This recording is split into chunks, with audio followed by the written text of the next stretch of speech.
এই জুলাই জাতীয় সনদ 2025-এর সকল দফা এবং অঙ্গীকারনামা শতভাগ আমরা পরিপূরণ করতে অঙ্গীকার প্রতিশ্রুতিবদ্ধ।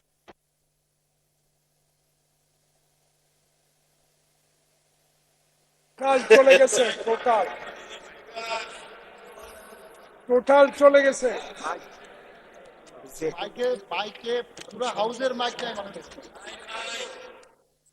মন্ত্রী, আমার মাইকও বিভ্রাটের শিকার। আপনি তো মোটামুটি বলেছেন।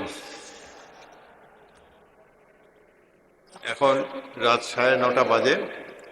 আপনার কি কোনো কথা বাকি আছে এখন? আমার তো মনে হয় you have covered all the points.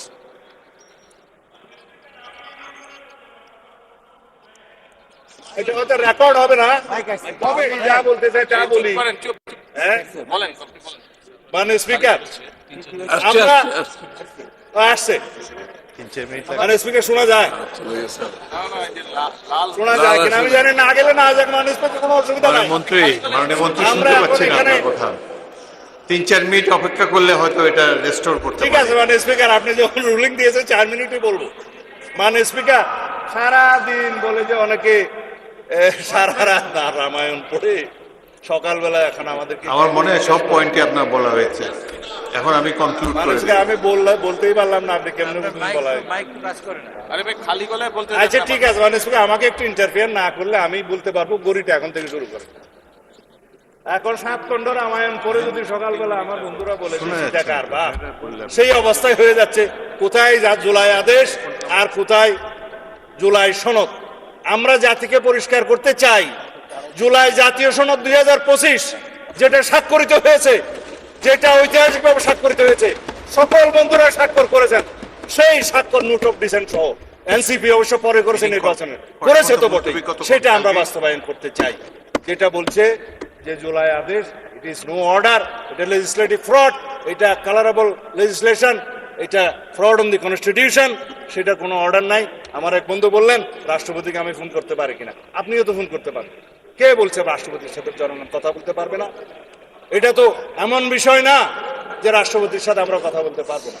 দেশেরই তো রাষ্ট্রপতি, আপনারা তো তার কাছেই শপথ নিয়েছেন এক সময়, কেউ কেউ উপদেষ্টা হিসাবে। আমরা মাননীয় স্পিকার এখানে সংবিধান মেনে এসছি। জিজ্ঞেস করুন প্রত্যেকটা সদস্যকে, যারা যে ফর্মে শপথ নিয়েছে, এটা 148 অনুচ্ছেদ অনুসারে 3য় তফসিল অনুসারে ছাপানো শপথ। যার কাছে শপথ নিয়েছে সংবিধান অনুসারে তার কাছে শপথ নেওয়ার কথা। যার কাছে স্পিকার, ডেপুটি স্পিকার নাই, প্রধান নির্বাচন কমিশনের শপথ নিয়েছে। এটাও এখানে আমরা সংবিধান মেনে এসেছি। আমরা এখানে এসছি, এই সংসদে সেশন ডিক্লেয়ার করেছে রাষ্ট্রপতি, এটাও সংবিধান অনুসারে এখানে রাষ্ট্রপতি ডিক্লেয়ার করেছে, স্থান নির্ধারণ করেছেন। 73 অনুচ্ছেদ অনুসারে তিনি এখানে ভাষণ দিয়েছেন, এগুলো সংবিধান অনুসারে এসছেন। আমরা যে রাষ্ট্রপতির ভাষণের উপরে আজকে আলোচনা করছি, এইটাও তো সংবিধান মেনে আলোচনা করছি মাননীয় স্পিকার। সবকিছুতেই আমরা সংবিধান মানছি, আর এখন সংবিধান ভালো লাগে না এই বক্তৃতা মাননীয় স্পিকার শুনতে চাই না।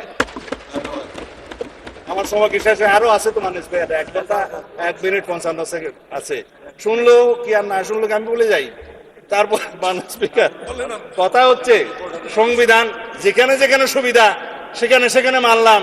সংবিধান মানতে মানতে সাংবিধানিক উঠে নির্বাচিত হয়ে এখানে আসলাম, সাংবিধানিকভাবে শপথ নিলাম, সাংবিধানিকভাবে এখানে আলোচনা করছি, সাংবিধানিকভাবে এমপি হয়েছি এবং সংবিধান অনুযায়ী এখানে আলোচনা করছি, সমস্ত কিছু রুলস এন্ড প্রসিডিওর মানছি।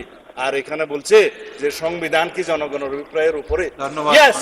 সংবিধানে জনগণের অভিপ্রায়কে ধারণ করার জন্যই আমাদেরকে সংবিধান, আমরা সেই অভিপ্রায়কে সম্মান করার জন্য সংবিধানের মাননীয় স্পিকার সুবিধা করতে পারলাম না এত ষড়যন্ত্রের মধ্যে।